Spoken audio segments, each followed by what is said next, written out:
মুসলিম দেশগুলো যদি একত্রিত হয়ে একটি হুঙ্কার দিত, আমার বিশ্বাস ইহুদি খ্রিস্টানেরা এত সাহস পেত না। তার মানে হলো মুসলমানদের রক্তের কোনো দাম ইহুদিদের কাছে নাই, মুসলমানদের জীবনের মূল্য অমুসলিমদের কাছে নাই। কিন্তু মুসলমানদেরকে একটা জিনিস বুঝতে হবে, আমার টুপি আলাদা থাকতে পারে, আমার দাড়ি ছোট বড় থাকতে পারে, জুব্বা পাঞ্জাবি আলাদা থাকতে পারে, কিন্তু মুসলিম আমরা যারা, আমাদের প্রতিটা মানুষের একই আকীদা, সেটা হচ্ছে আল্লাহর কোরআনের পক্ষে আমাদের থাকা লাগবে। সেই আল্লাহর কোরআনের বিধানগুলোকে বাতিল করার কেউ যদি ষড়যন্ত্র করে আর আপনি যদি নীরবতা পালন করেন, তাহলে মুসলমান হিসেবে আপনার নাম মুহাম্মদ হিসেবে থাকবে, কিন্তু আল্লাহর খাতায় থাকবে না। কথা বলেন ঠিক না ভাইয়েরা? তাহলে আজকের এই মাহফিল থেকে একটি হাফিজে মাদ্রাসার ময়দানে আপনাদের একটি তথ্য দিতে চাই। বাংলাদেশের কোন ডাক্তার এককভাবে বিদেশের মাটিতে গিয়ে আমার এই দেশের সুনাম অর্জন করতে পারে নাই, কোন ইঞ্জিনিয়ার পারে নাই, কোন রাষ্ট্রপ্রধান পারে নাই, কোন প্রধানমন্ত্রী পারে নাই, এমপি মন্ত্রীরা কেউ পারে নাই। কিন্তু বাংলাদেশের অনেক হাফেজে কোরআন বিদেশের মাটিতে গিয়ে আল্লাহর এই কোরআন তেলাওয়াত করে 100টা দেশ, 200টা দেশ, 125টা দেশ, 30টা দেশের মধ্য থেকেও আল্লাহর এই কোরআন তেলাওয়াত করে হাফেজে কোরআনেরা বিশ্বের দরবারে বাংলাদেশের লাল সবুজের পতাকাটা উড্ডীন করে রেখে দিয়েছে। কথা বলেন ঠিক কিনা? কিন্তু আফসোস করে একটি কথা বলতে হয়, বিদেশের মাটিতে কোনো শিল্পী যদি গান গেয়ে দেশের মাটিতে পদার্পণ করে, তাহলে আমরা দেখতে পাই সরকারের পক্ষ থেকে তাদেরকে গণসংবর্ধনা দেওয়া হয়। কোনো অভিনেতা যদি বিদেশের মাটিতে গিয়ে ভালো অভিনয় করে আসতে পারে, বাংলাদেশের মাটিতে নামামাত্র তাদেরকে গণসংবর্ধনা দেওয়া হয়। এমনকি যদি কোনো খেলোয়াড়রাও বিদেশের মাটি থেকে ভালো খেলা অর্জন করে আসতে পারে, তাদেরকেও গণসংবর্ধনা দেওয়া হয়, রাষ্ট্রীয় পুরস্কার দেওয়া হয়। কিন্তু আজকে পর্যন্ত কতদিন চলে গেল, কত সরকারের পরিবর্তন হয়ে গেল, কিন্তু বিদেশের মাটিতে হাফেজ নাজমুস সাকিব, হাফেজ রায়হান, হাফেজ আবু হুরায়রা সহ অসংখ্য হাফেজে কোরআন বিদেশের মাটিতে আল্লাহর কোরআন তেলাওয়াত করে প্রথম স্থান অধিকার করে বিশ্বের দরবারে বাংলাদেশের পতাকাটা উড্ডীন করে রেখে দিয়েছে। কিন্তু রাষ্ট্রীয়ভাবে তাদেরকে গণসংবর্ধনা দেওয়া হয় নাই, রাষ্ট্রীয়ভাবে তাদেরকে 100% পুরস্কৃত করা হয় নাই। তার মানে হলো হাফেজে কোরআনদেরকে যদি পুরস্কৃত হয়, কোরআনওয়ালাদেরকে সম্মান দেওয়া হবে। এইটা ইহুদি খ্রিস্টানের দালালেরা চায় না। যার কারণে আজকের এই হাফিজে মাদ্রাসার এই ময়দান থেকে আমাদেরকে দীপ্ত কণ্ঠে আওয়াজ দিয়ে ঘোষণা করতে হবে, যতদিন আমাদের এই দেহে এক বিন্দু রক্ত থাকবে, মানবরচিত আইনওয়ালা মানুষগুলো আল্লাহর কোরআনের বিরুদ্ধে অবস্থান নিবে, আর আমরা মুসলমানেরা কোনো ভেদাভেদ করব না। একটাই আওয়াজ, আল্লাহর কোরআন যেখানে আমরা থাকবো সেখানে সেই কোরআনের বিধান বাংলাদেশের জমিনে বাস্তবায়ন করার জন্য, আল্লাহর আইন সত্যকের শাসন পার্লামেন্টে কায়েম করার জন্য আমাদের যদি কখনো ময়দানে ভূমিকা রাখা লাগে, আমরা সব কিছু ভুলে যাব। টার্গেট থাকবে একটা, আল্লাহর কোরআন যেখানে আমরা থাকবো সেখানে আমাদের কোরআনের পক্ষে থাকতে গিয়ে যদি আমাদের জীবন চলে যায়, জীবন দিব। ফাঁসির মঞ্চে ঝুলে লাগে, ফাঁসির মঞ্চে ঝুলবো, কিন্তু আল্লাহর কোরআন কোন জালিমদের পায়ের নিচে আমরা ফেলতে দিব না, দিব না, দিব না। কারা কারা আল্লাহর কোরআন মানতে রাজি আছেন? দু হাত তুলে আমার আল্লাহকে দেখায় দেন।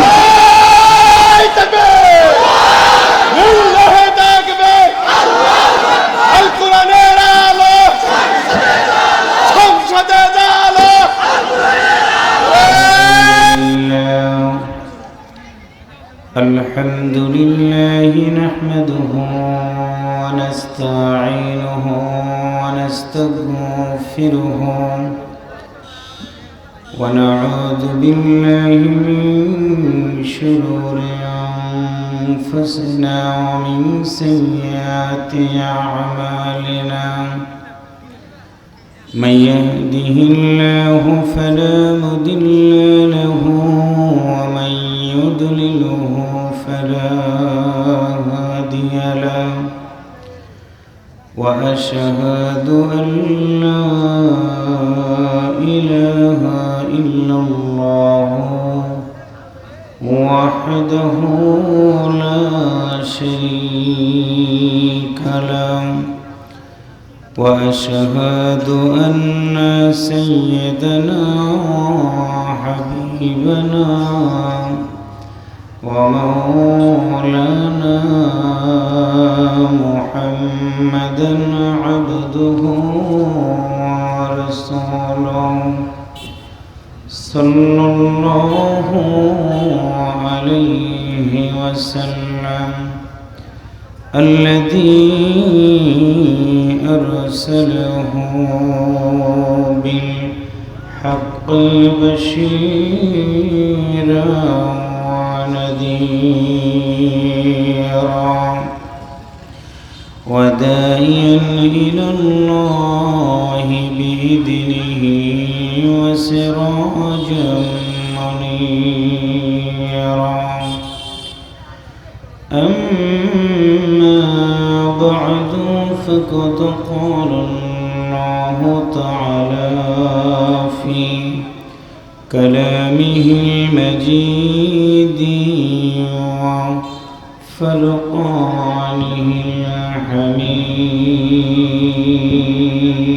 الحميد أعوذ بالله من الشيطان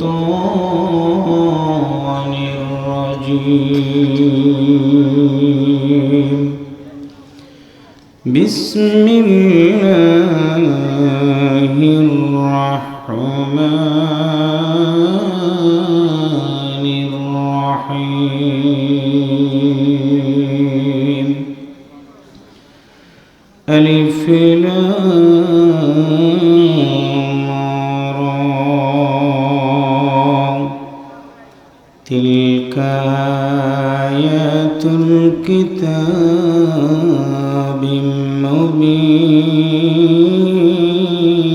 المبين إنا أنزلناه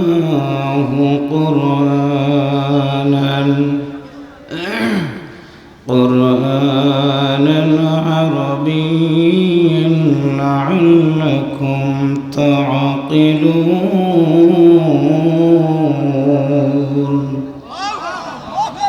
وقال رسول الله صلى الله عليه وسلم خيركم من تعلم القرآن وعلمه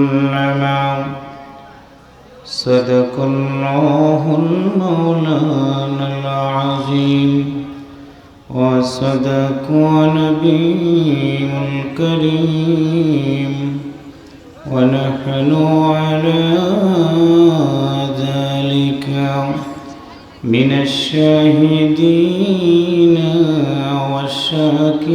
والشاكرين والحمد لله رب العالمين মাদ্রাসাতে ফুল ফুটেছে কোরআনের শোনো মুমিন ভাই কোরআন শুনে গড়লে জীবন জান্নাতের মেহমান হওয়া যায় যতই করো দুনিয়ার মায়া বন্ধ তুমি একদিন যাবে মরে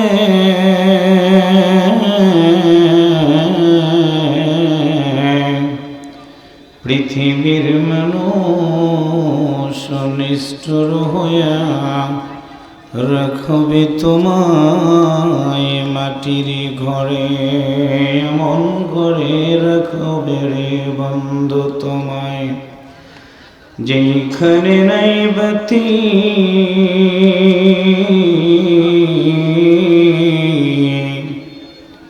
একা একা থাকবে সে তাই থাকবে না কোনো বাতি শান্তি যদি পেতে চাও গো বন্ধু তুমি ওই না জগতে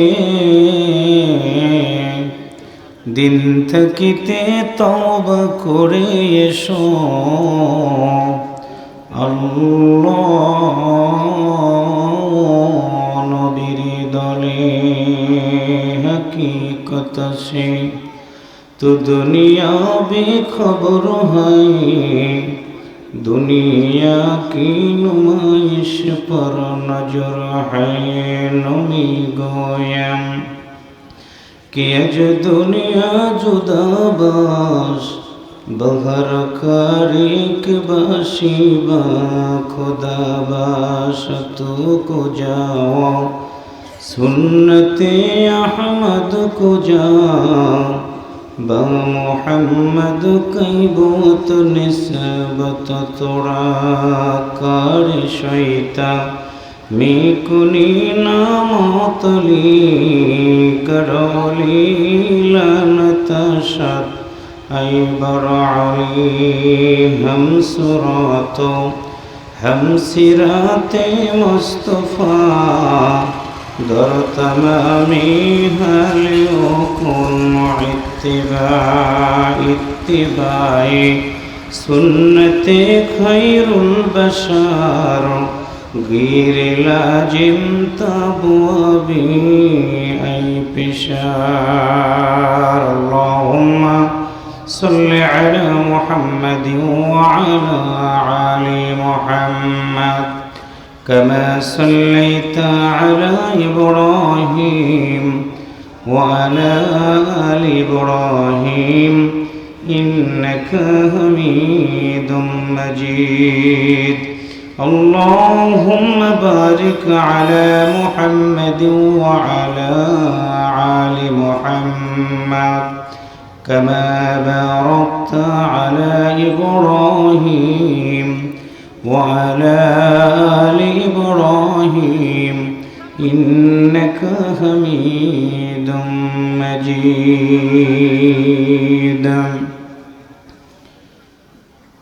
বাংলাদেশের উত্তর জনপদের সুনামধন্য জেলা রংপুর, ঐতিহ্যবাহী উপজেলা পীরগঞ্জ উপজেলাধীন আলোড়ন সৃষ্টিকের অন্যতম একটি জায়গা চতরা আল ফুরকান নিউ মডেল মহিলা নুরানি হাফিজিয়া মাদ্রাসা এতিমখানার কমিটি কর্তৃক আয়োজিত আজকের এই তাফসীরুল কোরআন মাহফিলের সম্মানিত শ্রদ্ধাভাজন সভাপতি, আমাদের সবার শ্রদ্ধাভাজন ব্যক্তিত্ব বিশিষ্ট শিক্ষানুরাগী জনাব ডাক্তার মোহাম্মদ শামসুল ইসলাম সাহেব, বারাকাল্লাহু ফি হায়াতি। আমরা একটু আওয়াজ করে বলি আমিন, আর একটু জোরে বলে আমিন। আজকের অনুষ্ঠানে প্রধান অতিথি হিসেবে বক্তব্য রেখে ধন্য করেছেন বিশিষ্ট শিক্ষানুরাগী অত্র এলাকার কৃতি সন্তান জনাব মোহাম্মদ রকুনুজ্জামান জুয়েল সাহেব, সহকারী শিক্ষক চতরা উচ্চ বিদ্যালয়। আজকের এই তাফসীরুল কোরআন মাহফিলে আলোচনা পেশ করে ধন্য করেছেন মুসলিম মিল্লাতের গর্বিত রাহবার, বিশ্ব ইসলামী আন্দোলনের অন্যতম দায়িত্বশীল প্রখ্যাত আলেমে দ্বীন হাজারো ছাত্রের ওস্তাদ, বাংলাদেশ মাজলিসুল মুফাসসিরিনের কেন্দ্রীয় সেক্রেটারি জেনারেল, রংপুর ৬ পীরগঞ্জের মাটি ও মানুষের প্রিয় নেতা, জননন্দিত রাজনীতিবিদ জননেতা জনাব অধ্যাপক মাওলানা নুরুল আমিন হাফিজাহুল্লাহ, অন্যান্য হযরত উলামা ইকরামগণ, আজকের মাহফিলে কথা শুনিয়ে ধন্য করেছেন আমার অত্যন্ত প্রিয় ভাই কারি হযরত মাওলানা মোহাম্মদ সেলিম রেজা সাহেব, কথা শুনিয়েছেন তরুণ আলোচক হাফেজ মাওলানা দিলওয়ার হুসাইন সাইদি সহ অন্যান্য হযরত উলামা ইকরামগণ, সুযোগ্য উপস্থাপক, এই মাদ্রাসার মহতামিম সহ সকল শিক্ষকবৃন্দ, বিভিন্ন রাজনৈতিক দলের নেতৃবৃন্দ, ইসলামী আন্দোলনের বিভিন্ন পর্যায়ের দায়িত্বশীল ভাইয়েরা, সম্মানিত সুধীমণ্ডলী, সুপ্রিয় সাংবাদিক বন্ধুগণ, পর্দার আড়ালে সম্মানিতা শ্রদ্ধেয়া মা এবং বোনেরা, আল্লাহর ঐশী গ্রন্থ কুরআনুল কারীমের আজকের এই তাফসীরুল কোরআন মাহফিলের আলোচনার শুরুতেই জানাচ্ছি আপনাদেরকে আন্তরিক অভিনন্দন, মোবারকবাদ, শুকরিয়া আদায় করছি মহান আল্লাহর দরবারে, যিনি আমাদেরকে আজকে পর্যন্ত ভালো রেখে দুনিয়ার সকল কাজকর্ম থেকে দূরে রেখে আল্লাহর এই জমিনে কোরআন কেন্দ্রিক সমাজ ব্যবস্থা কায়েম করার নিমিত্তে সুন্দর একটি পরিবেশে বসার সুযোগ দান করে দিয়েছেন। সেই মহান আল্লাহর দরবারে শুকরিয়া আদায় করার জন্য অন্তর থেকে আওয়াজ করে বলি আলহামদুলিল্লাহ। একটু মহাব্বতে বলি আলহামদুলিল্লাহ। রব্বানা লাকাল হামদ হামদান কাসীরান তাইয়্যিবান মুবারাকান ফীহি। দুরূদুস সালাম পেশ করছি প্রিয় নবীর প্রতি, যিনি আমাদের নবী এবং নেতা। একদিকে ছিলেন মসজিদের ইমাম, অন্যদিকে ছিলেন যুদ্ধের সেনাপতি। একটু সুবহানাল্লাহ বলা যায় না? রাত যখন গভীর হয়ে যেত, প্রিয় নবী বাড়ি থেকে বের হয়ে দেখেছেন কে খেয়েছে কে খায়নি। সত্যিকার অর্থে তিনিই ছিলেন গরিবের বন্ধু। আমাদের জীবন নামক ঘড়ির কাঁটাটা বন্ধ হয়ে যাওয়ার পর কবরের ভিতরে লাশ নামানোর সময় সকল দলের নেতা কর্মী বক্তা শ্রোতা সবাইকে একটা কথাই বলা হবে, বিসমিল্লাহি ওয়া আলা মিল্লাতি রাসূলিল্লাহ। আজকের এই মাহফিল থেকে সেই রাসূলের প্রতি জানাই দরুদুস সালাম। সবাই অন্তর থেকে বলি সাল্লাল্লাহু আলাইহি ওয়াসাল্লাম। প্রিয় ভাইরা, রাসূলের প্রতি কি দরুদ দেওয়া দরকার আছে? একসাথে বলেন আছে। আল্লাহর নবী বলেছেন, ওই ব্যক্তির সে বখিল আর কে হতে পারে যে ব্যক্তি আমার নাম শুনলো অথচ আমার প্রতি দরুদুস সালাম পেশ করলো না। আমরা কি বখিলের মধ্যে পড়তে চাই? আরেকবার একটু অন্তর থেকে বলি সাল্লাল্লাহু আলাইহি ওয়াসাল্লাম। প্রিয় পীরগঞ্জবাসী, কেমন আছেন আপনারা? আলহামদুলিল্লাহ। আল্লাহ তাআলা আমাকেও ভালো রেখেছে বিধায় আপনাদের মতো সম্মানিত ভাইদের সাথে আল্লাহ তাআলা দেখা করার সুযোগ করে দিয়েছেন। শুরুতেই ধন্যবাদ জানাচ্ছি এই মাহফিল ইন্তেজামিয়া কমিটির সকল সদস্য ভাইদেরকে যারা আয়োজন করলো, আর আপনারা যারা অতিথি মহোদয়গণ সহ সর্বস্তরের মানুষগুলো এখানে বসে আছেন, আপনাদের সবাইকে আন্তরিক ধন্যবাদ জানিয়ে আপনাদের সামনে আল্লাহর কোরআন থেকে আমি কিছু কথা আলোচনা করতে চাই। আল্লাহ তাআলা আমাদের সবাইকে আলোচনা করার, শোনার এবং আমল করার তৌফিক দান করুক। সবাই একসাথে বলি আমিন। আর একটু জোরে বলি আমিন। কুরআনুল কারীমের গুরুত্বপূর্ণ একটি সূরা, সূরা ইউসুফ থেকে আপনাদের সামনে 1 এবং 2টি আয়াত তেলাওয়াত করেছি। কেন করলাম? কারণটা হলো এটা একটা মহিলা হাফিজিয়া মাদ্রাসা।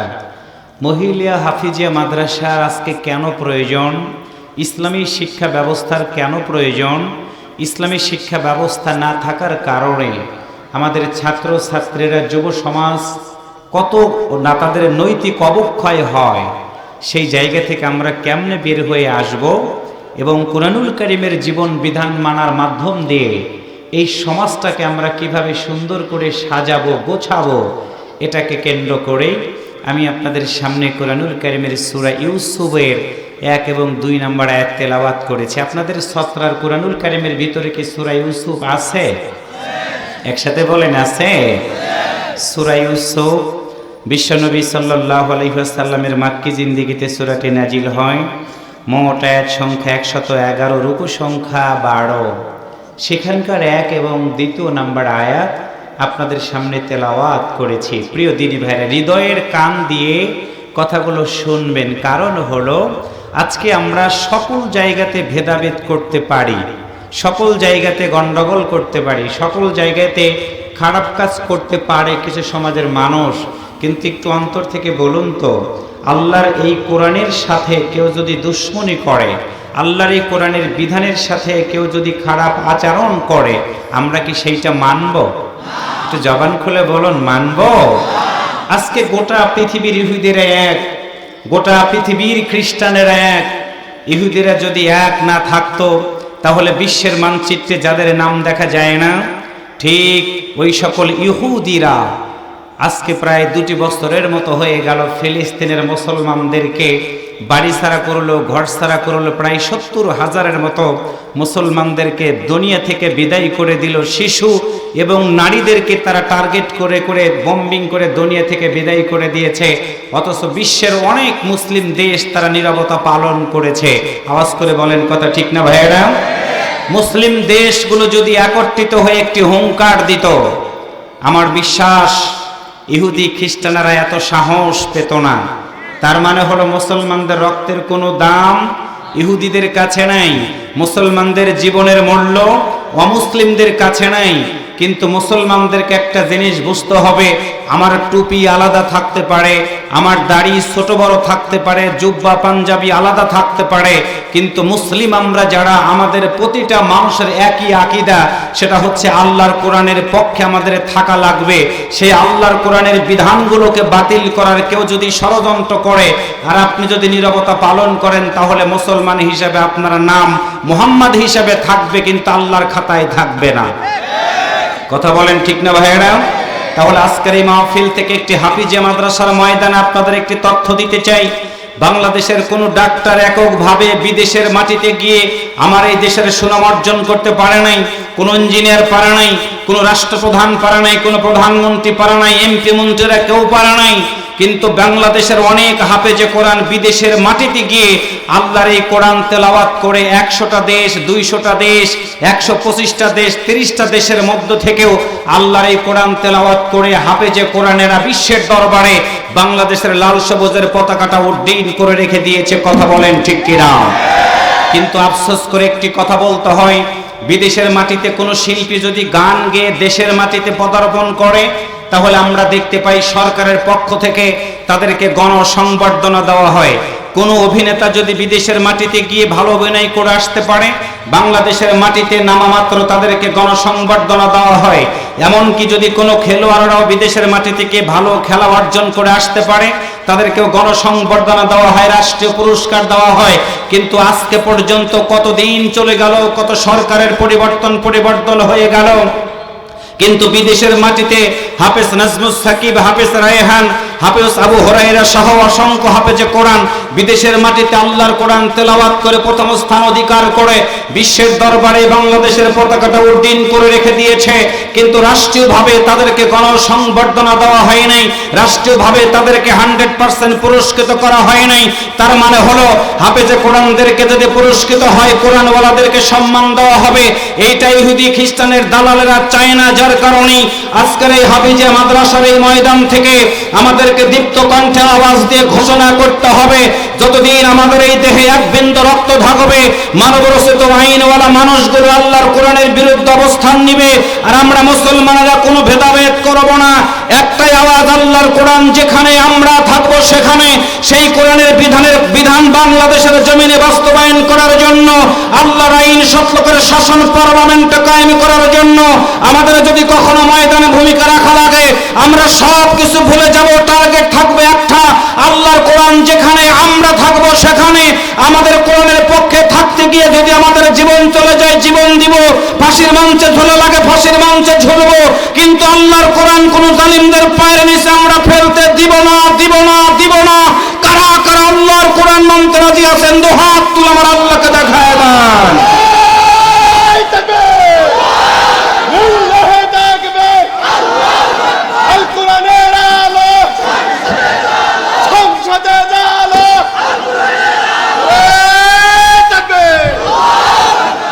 প্রিয় দিনী ভাইয়েরা, আমরা যে দুটি হাত উঠায় তুললাম, একটু আওয়াজ করে বলুন তো, এই হাত দুইটা দেখেছেন কে?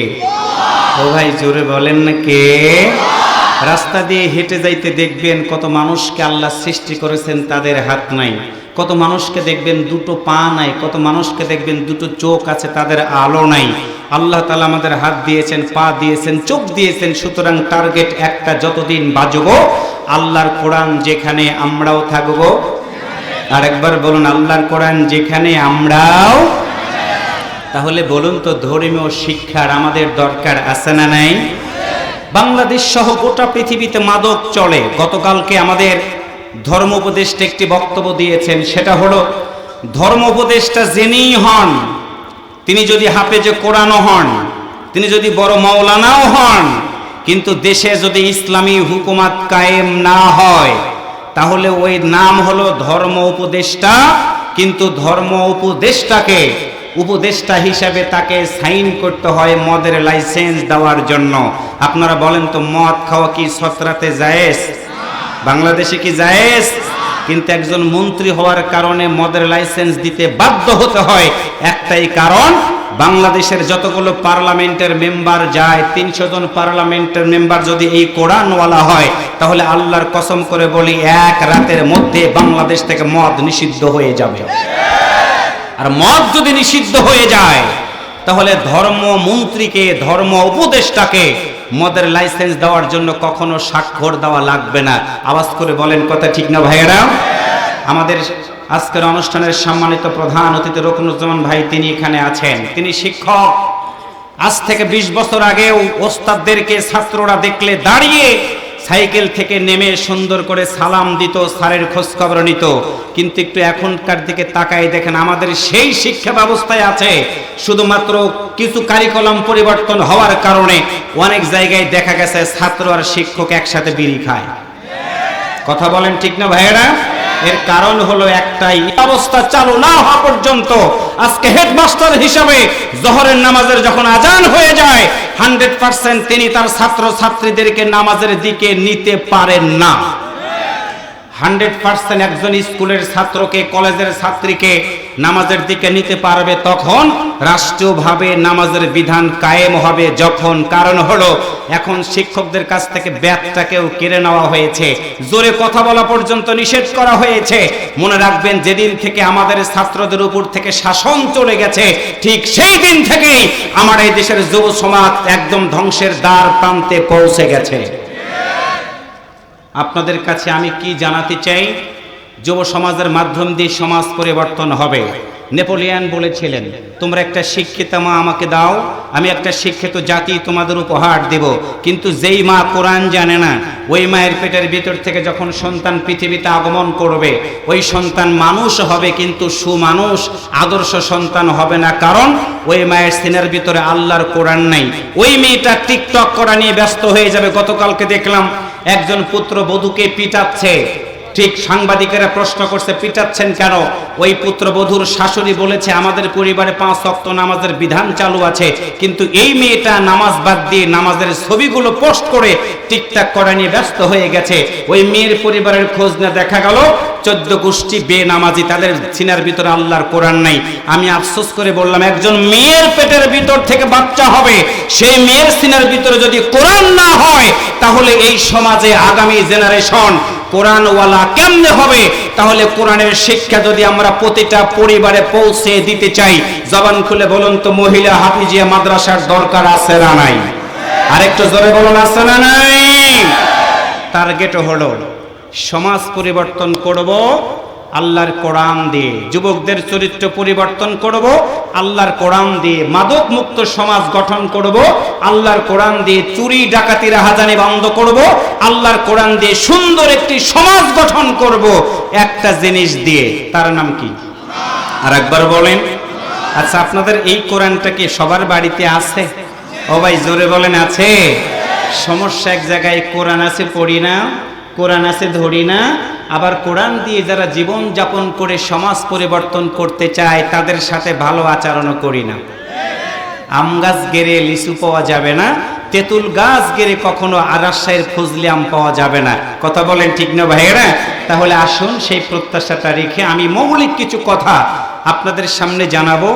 বাংলাদেশ, বিশ্ব এবং আল্লাহর কোরআন থেকে আগামী দিনে আপনাদেরকে একটি সুসংবাদ দিয়ে যাচ্ছি। সেটা হলো, গোটা বিশ্বের আজকে কোরআনের উপরে অত্যাচার করার কারণে, মুসলমানদের উপরে নির্যাতন করার কারণে গোটা পৃথিবীতে আজকে একটি আওয়াজ উঠে গেছে, আজ হোক কাল হোক গোটা পৃথিবীতে আমার আল্লাহ তাআলা কোরআনের সমাজ ব্যবস্থা কায়েম করে দেবে। আল্লাহু আকবার বলেন। এটা খুশির সংবাদ আপনাদেরকে দেই। গতকালকে ইসরায়েলের যিনি প্রেসিডেন্ট নেতানিয়াহুর তিনি 120টা আসন ছিল তার সমর্থিত জোটগুলোর মধ্য দিয়ে 120টা আসনের ভিতরে অলরেডি 60টা আসন তার কাছ থেকে সরে গেছে। তার মানে এখনই যদি ইসরায়েলে গণভোট হয়, যে কোনো সময় ইসরায়েলের প্রেসিডেন্ট সেখান থেকে ধরায় পড়ে যাবে। তার মানে হলো তার পরাজয় মানে হলো ইসলামের বিজয়। কথা বলেন ঠিক না ভাইয়েরা? ইসরায়েলের প্রেসিডেন্টের মাধ্যম দিয়ে গোটা পৃথিবীতে এত রক্ত রঞ্জিত হয়েছে, আজ হোক কাল হোক তারও পতন হবে এবং গোটা পৃথিবীতে কোরআনের পতাকা উড্ডীন হবে। এই সেই পতাকা উড্ডীনের অন্যতম নায়কের ভূমিকা পালন করবে শাহজালাল, শাহপরান, শাহ মখদুমের বাংলাদেশ। বাংলাদেশ আওয়াজ করে বলেন কথা ঠিক কিনা? আসুন সেই প্রত্যাশা রেখে বিতাড়িত শয়তানের কাছ থেকে পানা চেয়ে নিয়ে সূরা ইউসুফের, আপনারা এইটা ভাইবেন না যে আমি ইউসুফ জুলেখার কেচ্ছা আপনাদের সামনে বলবো, তা না। কারণ ইউসুফ আলাইহিস সালামের জন্ম থেকে শুরু করে দীর্ঘটা দিন, বিশেষ করে 10টা বছর তাকে অত্যন্ত কষ্টের মাধ্যম দিয়ে জীবনযাপন করার পরে আল্লাহ তাআলা তাকে রাষ্ট্র ক্ষমতাতে দিয়েছিলেন। জবান খুলে বলুন তো, সেই আল্লাহ কি এখনো আছে না নাই? আর একবার বলুন, আছে না নাই? বিশ্বনবী সাল্লাল্লাহু আলাইহি ওয়াসাল্লাম মক্কা থেকে হিজরত করে মদিনাতে যাওয়ার পরে 10টা বছর অতিক্রম করার পরে হিজরত করেছিলেন মাত্র 2 জন মানুষ নিয়ে। একই নবী পৃথিবী থেকে আবার মক্কা থেকে মদিনায় চলে গেলেন 2 জন, আর মদিনা থেকে মক্কার দিকে ফিরে আসলেন সাহাবীর সংখ্যা ছিল 10,000-এর উপরে। তার মানে হলো দুঃখ কষ্ট যতদিন আপনারা অতিবাহিত করবেন আল্লাহ তাআলা সুসংবাদ তত দিয়ে দিবে। যার কারণেই আমাদেরও টার্গেট হলো দুঃখ যদি আরো সহ্য করা লাগে সহ্য করব, কিন্তু কোরআনটাকে আমরা কখনো ছেড়ে দিব না। আওয়াজ করে বলেন কথা ঠিক না ভাইয়েরা? আসুন সেই প্রত্যাশা রেখে আমি সূরা ইউসুফ থেকে মাদের সম্পর্কে, বোনদের সম্পর্কে, যুবকদের সম্পর্কে কিছু তথ্য আমি দিতে চাই। ছাত্ররা যাবে তো, ওদের মাদ্রাসা আছে, সকালে ক্লাস আছে, ঠিক আছে বাবা তোমরা যাও, আর ওই জায়গাগুলো আমরা মেহেরবানি করে আমরা পূরণ করে নিই। প্রিয় ভাইয়েরা, আপনারা একটু ওই জায়গাগুলো পূরণ করেন। ওরা তলবুল এলেম তো, ওদের ক্লাসে রাত্রিতে উঠতে হয়, এই জন্য ওরা যাবে আর কি। আর যুবক যারা আছেন তারা একটু সামনের দিকে আগে এসে বসেন, আমরা পরিবেশটা কভার করে নিই। আসুন, বিতাড়িত শয়তানের কাছ থেকে পানা চেয়ে আমরা আলোচনার দিকে ফিরে যাচ্ছি। আলোচ্য 2টি আয়াতে কি আছে দেখেন। আলিফ লাম র, আল্লাহ তাআলা বলেন এগুলো হচ্ছে হরফে মুকাত্তাত, এগুলোর অর্থ একজনই জানেন। একসাথে বলেন তো, তিনি কে? আল্লাহ বলেন তিলকা আয়াতুল কিতাবুল মুবিন। আলিফ লাম র এগুলো সুস্পষ্ট কিতাবের একটি আয়াত সমূহ। তার মানে কোরআনুল কারীম একটি সুস্পষ্ট কিতাব। কে দিয়েছেন? আরেকবার বলেন, কে দিয়েছেন? বাংলা বলতে ভুল হয়, ইংরেজি বলতে ভুল হয়, কিন্তু কোরআনের ভিতরে ভুল ধরতে গিয়ে কেউ ভুল ধরতে পারে নাই, বরং কোরআনকে ভুল ধরতে গিয়ে তারাই ইহুদি খ্রিস্টান থেকে মুসলমান হয়ে গেছে। তার মানে সব জায়গায় ভুল আছে, একটা গ্রন্থে ভুল নাই। তার নাম কি? আরেকবার জোরে বলেন, তার নাম কি? আল্লাহ বলেন ইন্না আনজালনাহু কুরআনান আরাবিয়্যান লাআল্লাকুম তাকিলুন। আমি অবতীর্ণ করেছি আরবি ভাষায় কোরআন, যাতে তোমরা ভালোভাবে বুঝতে পারো। এই কোরআনটাকে আরবি ভাষা আল্লাহ তাআলা নাজিল করে দিয়েছেন আমরা যেন ভালোভাবে বুঝতে পারি। সেই জন্য এই কোরআনটা আমাদের দরকার, বিশেষ করে দুনিয়াতে দরকার না হলেও মরার পরে কোরআনের আয়াত বলে দাফন করা হয়। কি কথা বলে? মিনহা খলাকনাকুম ওয়া ফিহা নুঈদুকুম ওয়া মিনহা নুখরিজুকুম তারাতান উখরা। দুনিয়াতে কোরআনের প্রয়োজন মনে না করলেও মরার পরে বলেন তো এই দোয়া বলে দাফন করে দেওয়া হয়। যাদের দুনিয়াতে কোরআনের প্রয়োজন মনে করে না তাদের জন্য এই দোয়া যতই বলেন তাদের কবরে কোনো কাজ হবে না। কথাকে বুঝাইতে পারতেছি? দুনিয়াতে যারা কোরআনটাকে প্রয়োজন মনে করে না, দুনিয়াতে যারা কোরআনের বিধান চালু হোক এটা যারা চায় না, দুনিয়াতে কোরআনের বিধান দিয়ে সমাজ চলুক, দেশ চলুক, এটা যারা চায় না, মরে যাওয়ার পরে তাদের কবরে যত দোয়াই বলা হোক না কেন 100% তারা সফল হতে পারবে না। কারণ এই কোরআনটা হচ্ছে দুনিয়াতে বেঁচে থাকতে আমল করবেন, তার একটি অংশের বিনিময়ে আল্লাহ তাআলা কবর জগৎটাকে আপনাকে মুক্তি দিয়ে দিবে। তার মানে দুনিয়া এবং আখিরাতে মুক্তি পাওয়ার জন্য মুসলমানের মতো আওয়াজ করে বলুন তো একটা জিনিসেরই দরকার, তার নাম কি? আরেকবার বলেন। আসুন এখান থেকে আমি কথা শোনাবো। সবাই একটু বিতাড়িত শয়তানের কাছ থেকে পানা চেয়ে নেই। সত্রাতে তো শয়তান নাই, শয়তান আছে? আসুন তেলাওয়াত করে তেলাওয়াত শেষ করব। সবাই একটু আল্লাহু আকবার জোরে বলবেন। আল্লাহু আকবার বললে খুশি হয় কে? রাগ করে কে? আল্লাহ রাগ করে? ভাই কি কইতেছে? হ্যাঁ ভাই বলতেছেন শয়তান রাগ করে। অনেক ভাই বলে ফেলেছে যে আল্লাহ রাগ করে। আবার একবার আওয়াজ করে বলুন তো আল্লাহু আকবার বললে খুশি হয় কে? রাগ করে কে? আমরা খুশি করব কাকে? তাহলে আসুন একটু তেলাওয়াত করি, আপনারা একটু আমার সাথে পড়বেন, কারণ প্রতিটা হরফ পড়লে 10টা করে নেকি আল্লাহ দান করে দেয়। সুবহানাল্লাহ বলতে ইচ্ছা করে না? পড়ুন সবাই। আউযু বিল্লাহি মিনাশ শাইতানির রাজীম। বিসমিল্লাহির রহমানির রহিম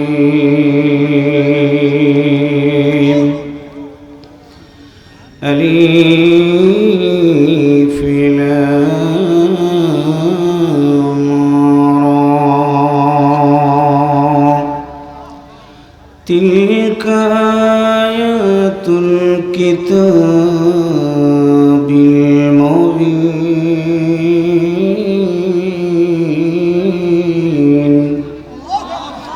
ইন্না আনজালনাহু কুরআনান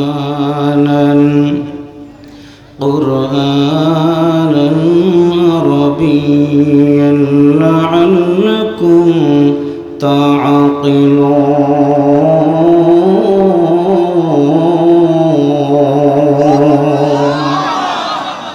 সম্মানিত ছাত্রার মুসলমান মা বোনেরা, যুবকেরা, তরুণেরা শুনবেন ভালো করে, কারণ হলো কাটা হেরি কেন্ত কেন কমল তুলিতে দুঃখ বিনা শুকুলা পহাইকে মহিতে। দুনিয়াতে জন্মগ্রহণ করেছি আমরা জানি না কখন মনে হয় এই সুন্দর পৃথিবী ছেড়ে আমাদের যাওয়ার সময় হয়ে যাবে। দুনিয়ার মানুষগুলো আমার মতো মানুষটাকে একটা নজর দেখার জন্য বারবার আমার দিকে তাকায় থাকবে রে ভাই। দরদের সন্তানগুলো আব্বা আব্বা বলে ডাক দিতে থাকবে। আল্লাহ বলেছেন কুল্লু নাফসিন যায়িকাতুল মাউত সুম্মা ইলাইনা তুরজাউন। বান্দারে শুনে রাখো, প্রাণী যেহেতু হয়েছে মৃত্যুর স্বাদ একদিন তোমাকে গ্রহণ করাই লাগবে। ওই মৃত্যু যেদিন আমার এসে যাবে দুনিয়ার মানুষগুলো নিষ্ঠুরের মতো করে আমার মতো মানুষটাকে সুন্দর করে গোসল করায়া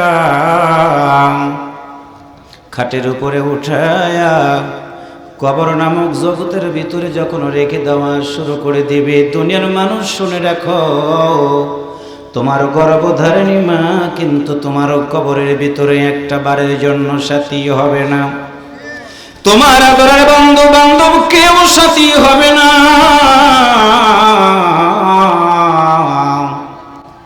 চারজন মানুষ সুন্দর করে গোসল করে খাটের উপরে উঠাবে। ইমাম চারটা তাকবীর দিয়ে লাশটাকে বারবার সুন্দর করে জানাজা নামাজ শেষ করে দিবি। চারজন মানুষ লাশ কাঁদিয়ে নিয়ে নিবে। কবরের দিকে যখনই রওনা করবে, মৃত ব্যক্তি চিৎকার করে বলবেন না না না, বাড়ির জায়গায় বাড়ি থেকে গেল আমার, গাড়ির জায়গায় গাড়ি থেকে গেল আমার, কি হয়ে গেল? অন্ধকার কবরের ভিতরে কেন তোমরা আমাকে নিয়ে যাও? একটাবার কি দেখো না মাটির এমন একটা ঘর করে রেখে দিয়েছো তোমরা, সেই ঘরের ভিতরে একটাও দরজাও নাই, জানালাও নাই, সাথী নাই, বাতি নাই, কেমন করে থাকবো? তোমরা কি একটাবার আমার খবরটা নিলা না? লাশ কবরস্থানে নিয়ে যাওয়ার পরে খাটের সিটকিরি খুলে দেওয়া হলো। আমার দিনী ভাইরা কবরের ভিতরে সন্তান কোলে নেওয়ার মতো করে লাশটাকে গ্রহণ করা হয়। ইমামকে বলা হয়, তুমি কি দেখবা না মৃত ব্যক্তির মুখটাকে কেবলার দিকে আছে কিনা? ইমাম যখন দুইটা হাত দিয়ে মৃত ব্যক্তির মুখটা কেবলার দিকে করার চেষ্টা করে রে, এমন সময় মৃত ব্যক্তি চিৎকার করে বলে, ও ইমাম, তুমি মনে হয় আমার আপন হয়ে গেল, আমাকে ছেড়ে চলে যাবে না? ইমাম, তুমি কি দেখতে পাও না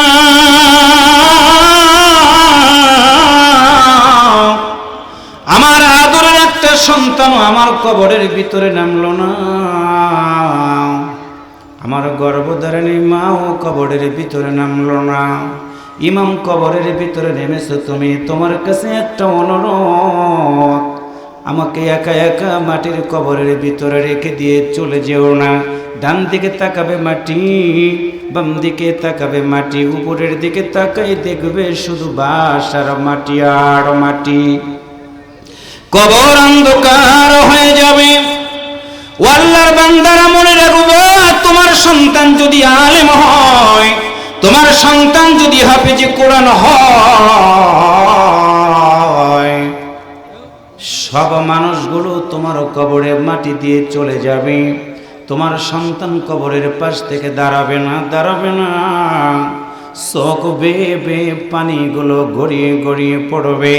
আমার দিনী ভাইয়েরা, কবরের পাশে গিয়ে তোমার আদরের সন্তানটা তালকিন দিয়ে দিবে। তোমার একটা সন্তান যদি হাফেজা কোরআন হয়, তোমার লাশটা কবরে নিয়ে যাবে রে।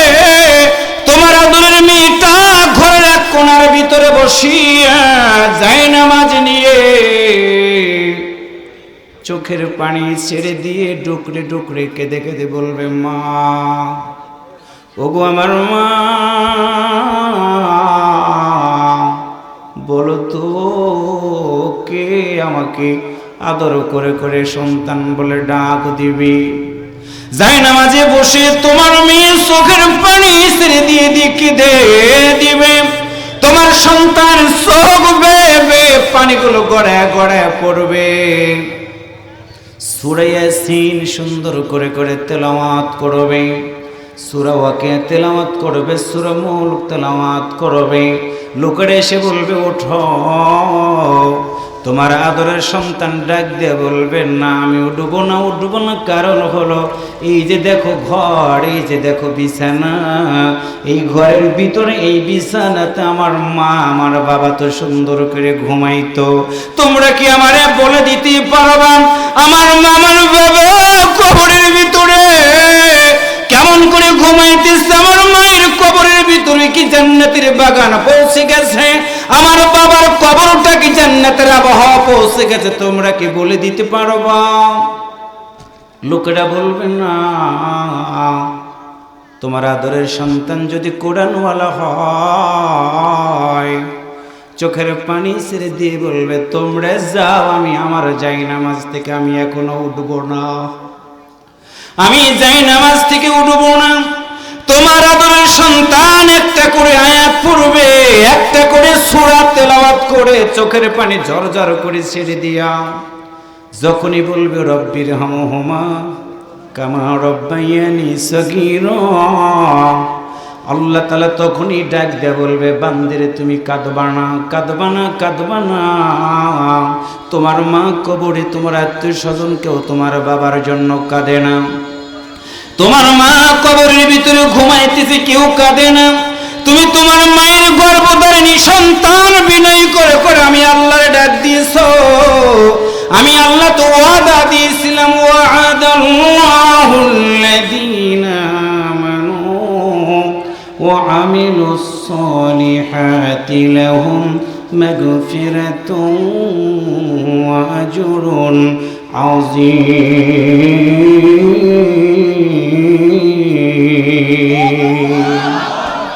আল্লাহ বলবে, বান্দিরে কাঁদবা না।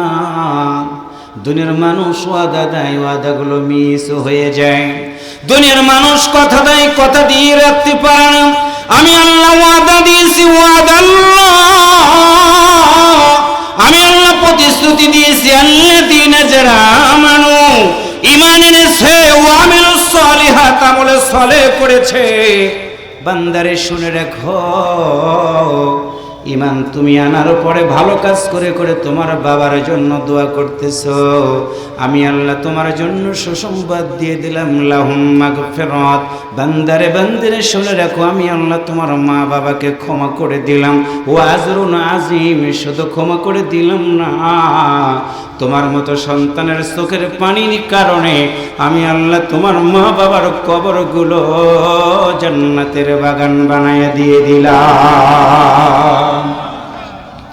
আমার দিনী ভাইরা, এই জন্য আল্লাহ সুবহানাহু ওয়া তাআলা বিশ্বনবীকে জানাই দিলেন, বন্ধুরে, পৃথিবীতে গিয়েছো তুমি, সকল মানুষগুলোকে সুন্দর করে কোরআনের দাওয়াত দাও। ওয়ামান আহসানু কাওলাম মিম্মান দাআ ইলাল্লাহি ওয়া আমিলা সালিহান ওয়া ক্বালা ইন্নানি মিনাল মুসলিমিন। আরে আরেকটু আওয়াজ করে বলুন, আরেকটু জোরে বলুন। আল্লাহ বলেন বন্ধুরে বলে দাও, আমি আল্লাহ তোমার এই জানাই দিয়ে দিলাম, বলে দাও, ঘোষণা করে দাও, এই ব্যক্তির কথার চেয়ে কারো কথা উত্তম হবে, কারো কথা সুন্দর হবে। আল্লাহর বান্দার চোখ দিয়ে তাকান, কান দিয়ে শোনেন, বিবেক দিয়ে মিলাই নেন। কোরআনের মাহফিলে যেন পুলিশ লাগে না, সিকিউরিটি কোনো গার্ড লাগে না, এরপরও খাবার নিয়ে কোনো প্রকার গন্ডগোল নাই, মারামারি নাই, কোনো কিছু নাই। কিন্তু কোরআন বিরোধী যতগুলো অনুষ্ঠান হয় দেখবেন চেয়ার নিয়ে অনেক অনুষ্ঠানে মারামারি হয়। কথা বলেন ঠিক না ভাইরা? ওই মারামারি হওয়ার কারণ হলো তারা মারামারি করে খাওয়ার জন্য, আর কোরআন ওয়ালারা আল্লাহর জমিনে দ্বীন কায়েমের আন্দোলনে শরীক থেকে দুনিয়ার মানুষগুলো নেতাদের ভয় করে, কর্মীদেরকে ভয় করে, বিশৃঙ্খলা তৈরি করে। কিন্তু কোরআনওয়ালা মানুষগুলো পৃথিবীর কাউকে ভয় করে না। কোরআন যারা মানে, কোরআন যারা বোঝে, কোরআনের আন্দোলন যারা করে, জবান খুলে বলুন তো তারা একমাত্র ভয় করে কাকে? ইয়া আইয়ুহাল্লাযীনা আমানুত্তাকুল্লাহা ওয়া কুনু মা'আস সাদিকিন।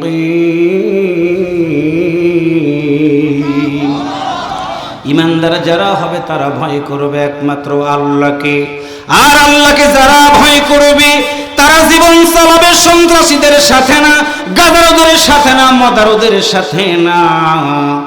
ইমানদার যারা হবে তারা সন্ত্রাসী করবে না, গাঁজাখুরি কোনো কথা বলবে না।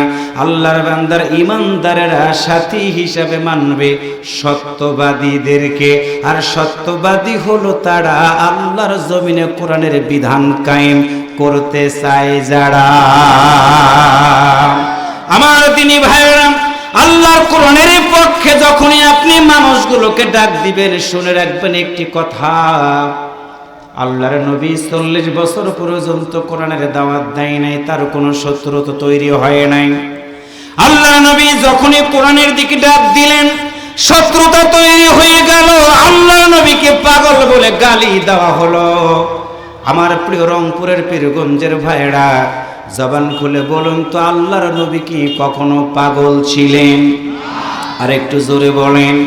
রসুলকে পাগল বলল তখন কোরআন দিয়ে মানুষগুলোকে ডাক দিলেন আল্লাহর দিকে। যখন আজকেও আপনি কোরআনের পক্ষে মানুষগুলোকে যখনই ডাক দিবেন, আপনার মতো মানুষটাকেও লোকেরা পাগল বলে গালি দিয়ে দিবে। আল্লাহর বান্দারা কলিজাটা ফেটে যায়। আল্লাহর নবীকে পাগল বলে যখন গালি দেওয়া হলো, আল্লাহর নবী আকাশের দিকে হাত তুলে বলেছিলেন, আল্লাহ, আরবের লোকেরাই তোমাকে আল আমিন বলে জানে, কিন্তু কেন তারা আমাকে পাগল বলল? আল্লাহ আয়াত নাজিল করে জানাই দিয়ে দিলেন, ওয়ামা সাহিবিকুম বিমাজনুন।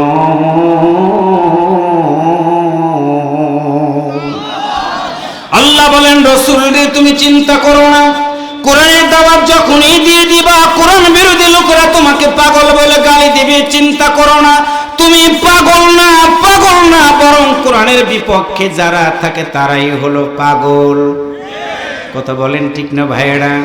আমার সিরাজগঞ্জের পাশের জেলার নামই হলো পাবনা। সারা বাংলাদেশের সকল পাগলগুলোকে পাবনাতে নিয়ে রাখা হয়। ইদানিং দেখা যাচ্ছে নতুন কিছু পাগলের আমদানি হইতেছে। অনেক মাহফিলেও গিয়ে ওই পাগলগুলো কোরআনের বিরুদ্ধে অবস্থান নিতেছে। আমার দিনী ভাইরা, চিন্তার কোনো কারণ নেই। আল্লাহ নবীকে আল্লাহ বললেন, বন্ধুরে চিন্তা করো না, কোরআনের তুমি দাওয়াত দিয়ে দাও। কারণ হলো ডানে তোমার কেউ দরকার নাই, বামে তোমার কারোর দরকার নাই, কোরআনের পক্ষে দাওয়াত দিবা, আমি আল্লাহ তোমার জন্য যথেষ্ট। আল্লাহ বলেন, ইয়া আইয়ুহান নাবিয়্যু হাসবুকাল্লাহু ওয়া মান ইত্তাবা'আকা মিনাল মুমিনিন।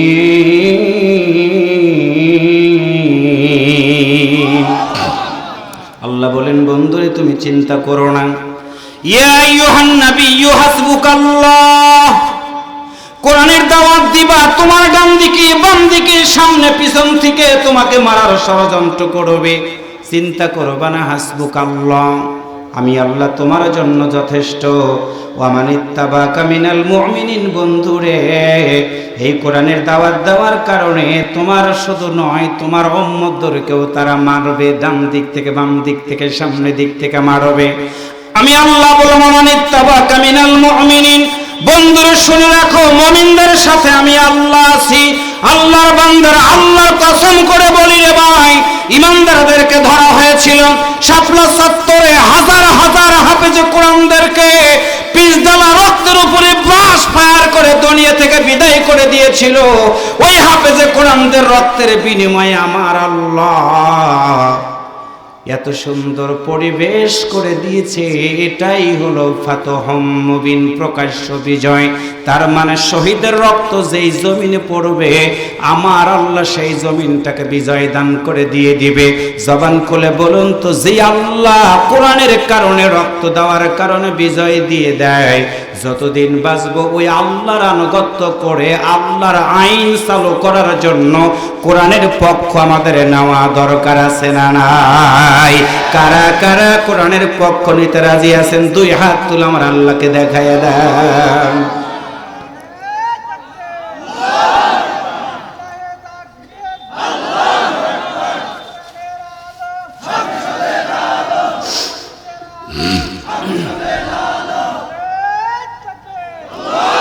আর কত রক্ত ঝরবে, আর কত মানুষ মরবে, আর কত রক্ত ঝরবে, আর কত মানুষ মরবে। কখনো কি আর সোনালি জামানা, কখনো কি আর সোনালি জামানা, ওমরের যোগ ফিরে আসবে, শান্তির দিন ফিরে আসবে। আল্লাহু আকবার বলেন, আর একটু জোরে বলেন। ওমরের শাসন ফিরে আসুক, এটা কি আপনারা চান? আর একটু জোরে বলেন, চান? আর কত রক্ত ঝরবে, আর কত মানুষ মরবে। কখনো কি আর সোনালি জামানা, কখনো কি আর সোনালি জামানা, ওমরের যোগ ফিরে আসবে, শান্তির দিন ফিরে আসবে। আর কত রক্ত ঝরবে, আর কত মানুষ মরবে।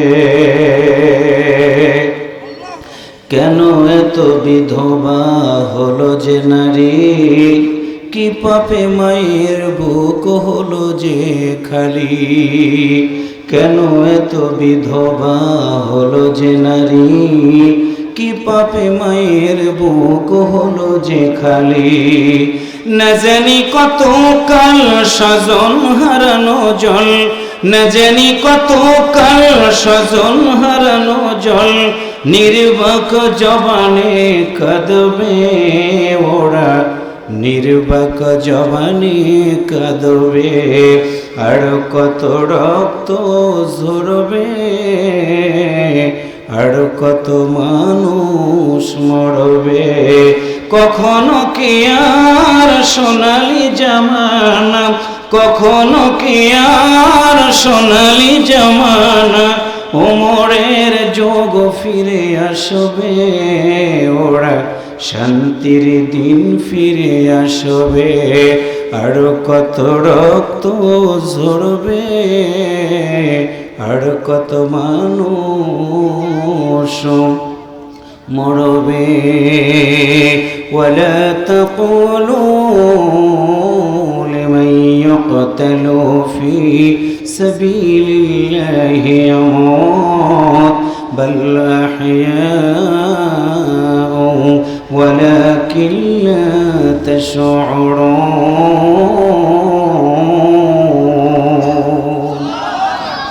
আমার প্রিয় দিনী ভাইরা, মা বোনেরা, বুঝবেন ভালো করে, আল্লাহর নবী এই কোরআনের দাওয়াত দিয়েছেন। সাহাবীরা এসে নবীর সামনে দাঁড়ায় গিয়েছে। মহিলা হাফিজিয়া মাদ্রাসা ভালো করে শুনে রাখেন মা, আপনার সন্তান যদি কোরআনওয়ালা হয় ওই সন্তানটা 100% আপনার জন্য নাজাতের উসিলা হয়ে যাবে। একটু আল্লাহু আকবার জোরে বলেন, আর একটু জোরে বলেন। আমার প্রিয় দিনী ভাইরা, আল্লাহ নবী সাল্লাল্লাহু আলাইহি ওয়াসাল্লাম কোরআনের দাওয়াত দিয়েছেন। আল্লাহ নবীর ডাকে সাড়া দিয়ে দিয়ে মানুষগুলো হাজির হয়ে গেছে। আল্লাহর নবী যুদ্ধের ময়দানের জন্য সৈনিক রিক্রুট করা শুরু করে দিয়েছেন। বুঝবেন ভালো করে। আজকে আমার সম্মানিত ভাইয়েরা, এই মাদ্রাসা থেকে 5 জন মহিলা, 5 জন হাফেজা কোরআনের মাথায় সুন্দর করে পাগড়ি দেওয়া হয়। ছেলেদের মেয়েদেরকে সুন্দর করে বোরকা উপহার দেওয়া হয়েছে।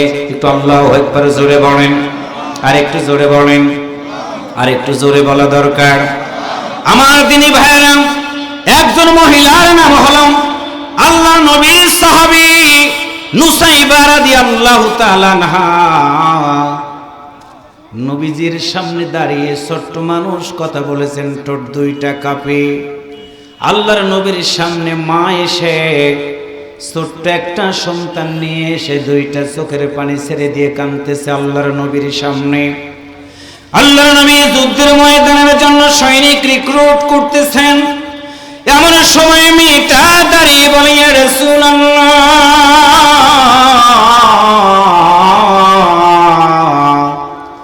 সাল্লাল্লাহু আলাইহি ওয়াসাল্লাম, হুজুর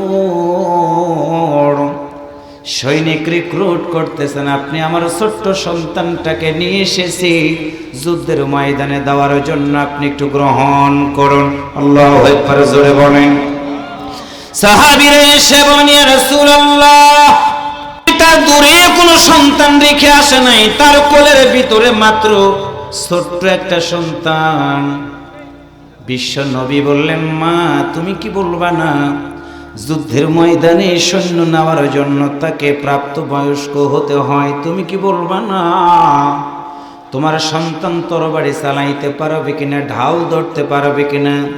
এমন সময় ওই মেয়েটা, কোরআনওয়ালা মেয়েটা, দুইটা চোখের পানি ছেড়ে দিয়া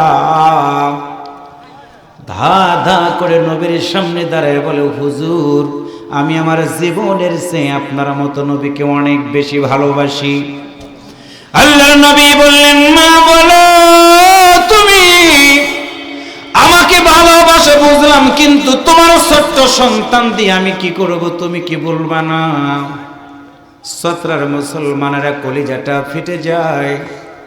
24শে আগস্ট থেকে শুরু করে আমার প্রিয় ভাইয়েরা, জুলাই আগস্ট থেকে আন্দোলন সংগ্রাম যখন হলো, 3 তলা বিল্ডিং এর 2 তলাতে ছোট্ট মাসুম বাচ্চা জানালার রেলিং ধরে দাঁড়ায় আছে। হঠাৎ করে একটা গুলি এসে বুকের ভিতর দিয়ে ঢুকে ওই সন্তানটা তাৎক্ষণিক জমিনের উপরে পড়ে গেছে। মা বলে চিৎকার দিয়েছে যখন, গর্ভধারিণী মা একটা দৌড় দিয়ে এসে দেখে রে ছোট্ট মাসুম বাচ্চা জমিনে পড়ে গেছে। জমিনটা রক্তে লাল হয়ে যাচ্ছে। গর্ভধারিণী মা ছোট্ট মাসুম বাচ্চাটাকে বুকের সাথে জড়িয়ে ধরেছে। সঙ্গে সঙ্গে ছোট্ট মাসুম বাচ্চা মায়ের দিকে ফেল ফেল করে তাকিয়ে থেকে এতটুকু মনে হয় বলার চেষ্টা করেছিল, মা আমি জানালাতে যদি না দাঁড়াইতাম গুলিটা এসে মনে হয় আমার বুকের ভিতর দিয়ে ঢুকতো না। মা আমি চলে গেলাম, বলো তো কে আর তোমাকে মা বলে ডাক দিয়ে দেবে? আমার দিনী ভাইয়ের সন্তান যাও চলে যায় সে বুঝে রে সন্তানের কি ব্যথা বেদনা। ওই মা ছোট্ট মাসুম বাচ্চাটাকে বুকের সাথে জড়িয়ে ধরে কপালে চুমু দিয়ে বলে, মা বলো আমি কাকে প্রতিদিন গোসল করাবো, কাকে স্কুলে নিয়ে যাব? মা তুমি কি বলবা না? আমার দিনী ভাইয়েরা পত্রিকায় পড়ে দেখলাম মা সন্তানের দিকে তাকায় আছে, সন্তানও মায়ের দিকে তাকায় আছে। একটু পরে দেখা গেল ওই সন্তান আর পৃথিবীতে নাই, দুনিয়া থেকে বিদায় হয়ে গেছে। আমার দিনী ভাইয়েরা এইরকম একটা ছোট্ট মাসুম বাচ্চা বিশ্ব নবীর সামনে এনে দাঁড় করিয়ে দেওয়া হলো। আল্লাহর নবী বললেন, মা তোমার এই ছোট্ট মাসুম বাচ্চাটা দিয়ে আমি কি করব? সঙ্গে সঙ্গে মা বললেন, হুজুর যুদ্ধের ময়দানে আপনি যাবেন, কোরআনের দাওয়াত দেওয়ার কারণে যুদ্ধ বিগ্রহ শুরু হয়ে গেছে। আমি জানি হুজুর, বড় বড় সন্তান দিয়ে তরবারি চালানো যায়, এটা আমি মানলাম, কিন্তু একটা প্রশ্ন করব, জবাব দেন হুজুর। বলেন তো, চুলা যখন ধরানো হয় বড় লাকড়ি দিয়ে, কিন্তু চুলার আগুন ধরানো হয় না। আল্লাহ রাসূল বললেন, মা তুমি ঠিকই বলেছ। আমার রংপুরের ভাইয়েরা বুঝবেন ভালো করে, একটা মেসার কাঠি দিয়ে আগুন ধরায় দিয়ে কিন্তু বড় আগুন বড় খড়িতে পরে ধরানো হয়। ছোট্ট একটা সোলারতে কিন্তু আগে আগুন ধরানো হয়, এরপরে আগুন যখন ধা ধা করে জ্বলে তারপরে কিন্তু কাঠের অথবা বাঁশের বড় বড় খড়ি কিন্তু চুলার ভিতরে দেওয়া হয়। বড় খড়িতে কিন্তু অতি তাড়াতাড়ি আগুন ধরানো যায় না। মা কথাগুলো বলতেছে, দুইটা চোখ বেবে মায়ের পানিগুলো গড়িয়ে গড়িয়ে পড়ে। রাসূল বললেন, মা তোমার কথা আমি তো বুঝলাম না। সঙ্গে সঙ্গে দরদের মা ছোট্ট মাসুম বাচ্চাটাকে উঁচু করে ধরে বলেন, ইয়া রাসূলুল্লাহ, কাফেররা আপনাকে মারবে কোরআনের দাওয়াত দেওয়ার কারণে হুজুর। দূর থেকে আপনার মতো নবীকে তীর মেরে দিবে, দূর থেকে কাফেররা এসে আপনার মতো নবীর গায়ে তরবারি দিয়ে আঘাত করবে গো নবী। আমার ছোট্ট মাসুম বাচ্চাটাকে আল্লাহর ওয়াস্তে আমি আপনার কাছে দিয়ে গেলাম। দূর থেকে যখন একটা করে তীর আসবে, আমার ছোট্ট সন্তানটাকে আপনি এরকম করে উঁচু করে ধরবেন। দূর থেকে তীর এসে আমার সন্তানের বুকের ভিতর দিয়ে ঢুকে যাবে, পিছন দিয়ে বেরিয়ে যাবে নবী। আমার সন্তানের বুক চিরে রক্তগুলো ফিনকি দিয়ে বেরিয়ে যাবে। যত তীর ঢুকুক না কেন, সকল তীর ঢুকে আমার সন্তানের বুকটা ঝাঁঝরা হয়ে যাবে, কিন্তু আপনার মতো নবীর গায়ে একটাও তীর যেন না লাগে হুজুর।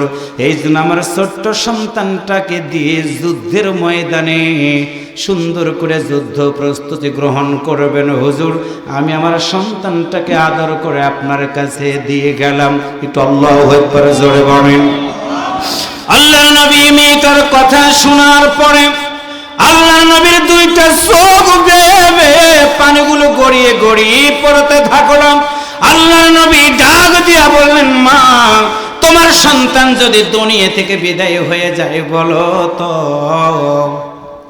কে তোমাকে মা বলে ডাক দিবে, কে তোমাকে আদর করবে?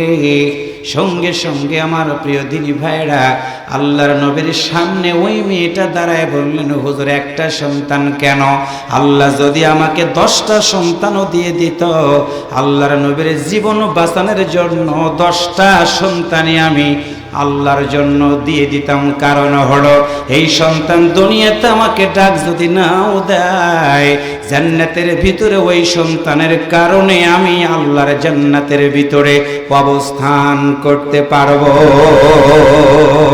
আল্লাহু আকবার বলো।